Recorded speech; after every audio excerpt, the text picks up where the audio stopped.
नमस्कार दोस्तों, मेरे YouTube चैनल पर आपका स्वागत है। आज की कहानी है मैं इस बीमार बहू को अपने बेटे की ज़िंदगी से निकाल कर रहूँगी। पैरों में पायल, माथे पे लाल सिंदूर, हाथों में दर्जन भर चूड़ियाँ, सुर्ख लाल रंग की साड़ी में शिवानी बहुत ही सुंदर लग रही थी। रवि ने उसे बाहों में भरते हुए कहा, रुको शिवानी, कहाँ जा रही हो? अभी तो सब सोए हैं, थोड़ी देर आप पास आओ ना। अरे रवि, तुम्हें तो बस हर वक्त रोमांस ही सूझता है। मम्मी पापा अभी उठने वाले होंगे, जाकर किचन में चाय बनाती हूँ। तुम्हें तो पता है ना, मम्मी पापा जब मेरे हाथ की चाय ना पी लें उन्हें चैन नहीं आता। शिवानी ने हाथ छुड़ाते हुए रवि से कहा। शिवानी और रवि की शादी को बस 1 महीना ही हुआ है। दोनों की लव मैरिज थी, पर परिवार की सहमति से।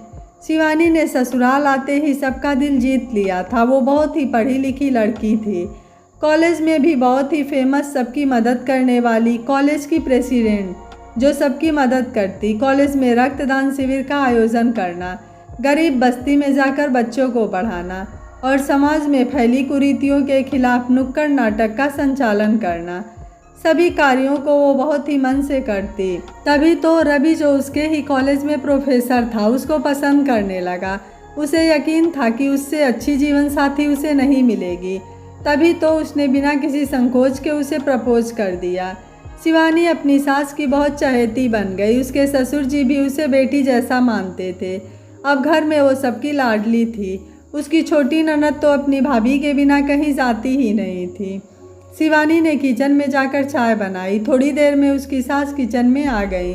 बेटा शिवानी, तुम सबका कितना ध्यान रखती हो। हम तो खुदकिस्मत हैं कि तुम हमें बहू के रूप में मिली हो। मम्मी, खुदकिस्मत तो मैं हूँ जो आप लोगों से इतना प्यार मिलता है। शिवानी का रिश्ता अपने ससुराल में इतना प्रेम का था कि ऐसा लगता ही नहीं था कि वो इस घर की बहू है। धीरे धीरे सबको शिवानी की आदत हो गई थी। अब उसकी शादी को 6 महीने हो गए थे। आज उसका जन्मदिन था। उसकी सास ने उसके लिए एक सरप्राइज पार्टी रखी थी। रवि ने भी उसे कुछ नहीं बताया। शिवानी की सास ने कहा, बेटा शिवानी को उसके मम्मी पापा से मिलवा लाओ, आज उसका जन्मदिन है, शाम तक आ जाना। शिवानी बहुत खुश हुई। दोनों तैयार होकर निकल गए। शिवानी के जाने के बाद उसकी सास और ननद ने उसके जन्मदिन की पार्टी की तैयारी शुरू कर दी। उसकी पसंद की चीज़ें बनाई, हाल को सुंदर ढंग से सजाया। शाम के 6 बज गए। शिवानी और रवि के आने का टाइम हो गया था। उनके गाड़ी की हॉर्न की आवाज़ सुनकर घर के सब लोग अंदर छुप गए। दरवाज़ा धीरे से बंद कर दिया। शिवानी ने जैसे ही दरवाज़ा खोला, पूरे कमरे को इतना सुंदर सजा देखकर उसे यकीन ही नहीं हुआ। तभी उसके कानों में हैप्पी बर्थडे टू यू का गाना गूंजा। घर के सभी लोग अपने कमरे से निकल आए। शिवानी के लिए केक लाया गया। सबने मिलकर खूब एंजॉय किया। शिवानी ये सब सरप्राइज देखकर भावुक हो गई। अब रात के 10 बज गए। बेटा जाओ, अब तुम थक गई होगी, जाकर आराम करो। शिवानी अपने सास ससुर के पैर छूने के लिए नीचे झुकी तो एकदम उसे चक्कर आया और बेहोश हो गई।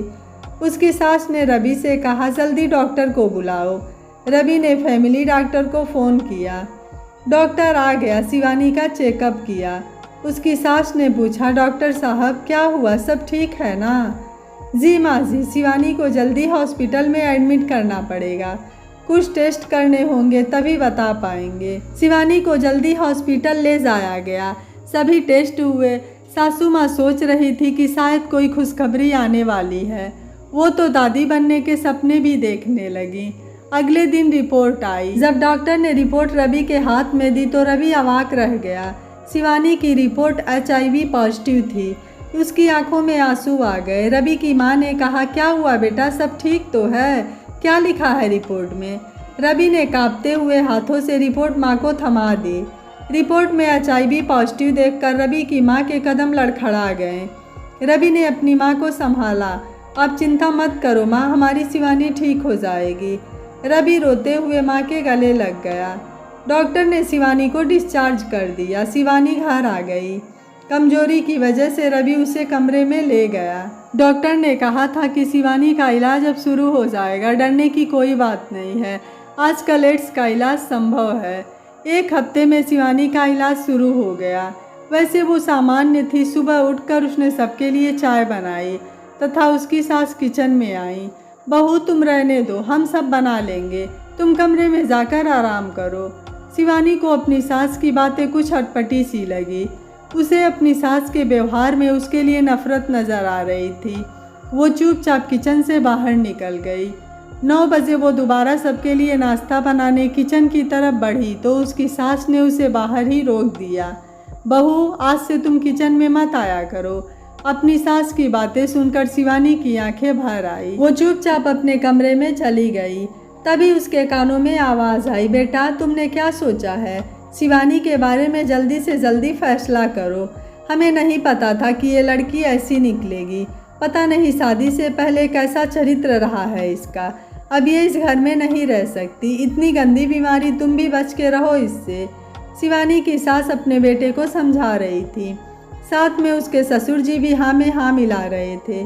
घर वालों की बातें सुनकर शिवानी कमरे में जाकर फूट फूट कर रोने लगी। तभी रवि कमरे में आया।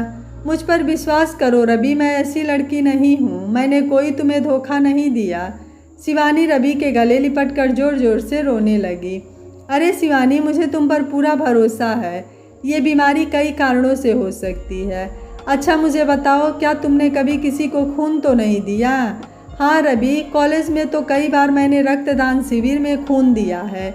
एक बार तो हम टूर पर गए थे, वहाँ भी एक गांव में शिविर लगा था तो मैंने वहाँ भी रक्तदान किया था। अब मैं समझ गया शिवानी, तुम्हें ये बीमारी क्यों हुई है। शायद शिविर में यूज की गई सुई से तुम्हारा ब्लड लिया गया है, इसलिए तुम HIV इन्फेक्टेड हो गई हो। पर तुम मुझ पर विश्वास करो, मैं तुम्हारे साथ हूँ। रवि ने शिवानी को ढाढ़स बताया। धीरे धीरे शिवानी के प्रति घर के सभी लोगों का नज़रिया बदलता गया।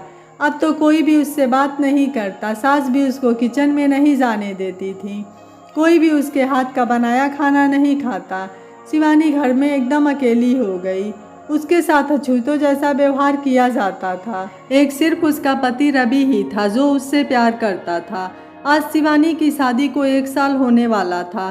शिवानी तैयार होकर बहुत सुंदर लग रही थी। वो सोच रही थी कि आज तो उसके सास ससुर उसे ज़रूर आशीर्वाद देंगे। वो जैसे ही हॉल में आई, उसकी सास रवि से बोल रही थी, अब बहुत हो गया बेटा, अब तुम इस लड़की को उसके मायके छोड़ आओ। हम और इसको इस घर में नहीं रख सकते। न जाने कहाँ से ये बीमारी लेकर इस घर में आ गई है। तुम भी इससे दूर रहा करो, नहीं तो तुम्हें भी एड्स हो जाएगा। फिर हमारी सारी बिरादरी भी हम पर थू थू कर रही है कि इनकी बहू को इतनी गंदी बीमारी है। तुम इस लड़की से पीछा छुड़ाओ।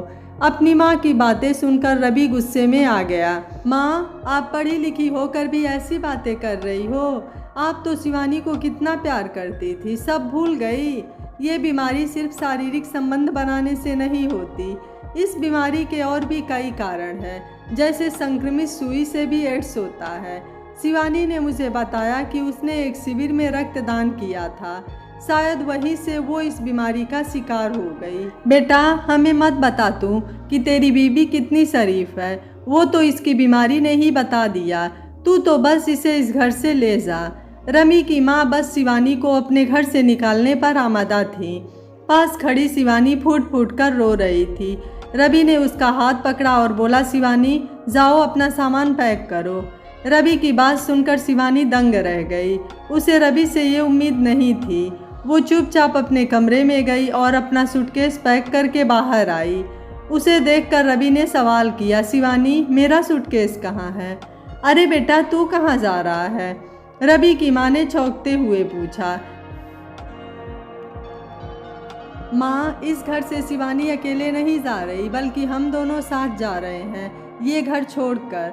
मैंने ये फैसला ले लिया है। मैं देख रहा हूँ जब से शिवानी की बीमारी का आप लोगों को पता चला है, तब से शिवानी के प्रति आपका व्यवहार बिल्कुल बदल गया है। आप सब इस मुश्किल समय में शिवानी का साथ देने की बजाय उससे नफरत करने लगे हो। मैं आपकी सोच को नहीं बदल सकता। और एक बात बता दूं मैं कि शिवानी के इस मुश्किल वक्त में उसका साथ नहीं छोड़ सकता। इसलिए मैंने कॉलेज कैंपस में घर ले लिया है। अब हम दोनों वहीं रहेंगे। मैं शिवानी का इलाज कराऊंगा। मुझे उम्मीद है कि वो जल्द ही स्वस्थ हो जाएगी। और माँ, अगर आपको हम लोगों से मिलने का मन करे तो आप निसंकोच अपने बेटे बहू के घर आ सकती हैं। रवि ने शिवानी का हाथ पकड़ा और घर से बाहर निकल गया। आज एक पति ने मुश्किल वक्त में अपनी पत्नी का साथ दिया। दोस्तों, एड्स का इलाज संभव है। ये कोई छूत की बीमारी नहीं है, ना ही केवल एक यौन रोग है। रोगी एड्स का हो या किसी भी प्रकार की बीमारी का हो, उसे प्यार और सहानुभूति की ज़रूरत होती है, तिरस्कार की नहीं। इसलिए बहू हो या सास हो, परिवार के किसी भी सदस्य को बीमार होने पर उसकी सेवा करें, देखभाल करें, ना कि उसे अपमानित करें। आपको रवि का फैसला कैसा लगा, आप मुझे अपनी राय कमेंट बॉक्स में ज़रूर दीजिएगा। वीडियो पसंद आया है तो वीडियो को लाइक, शेयर एंड चैनल को सब्सक्राइब कर लीजिएगा। Thank you for watching. मिलते हैं अगली कहानी में।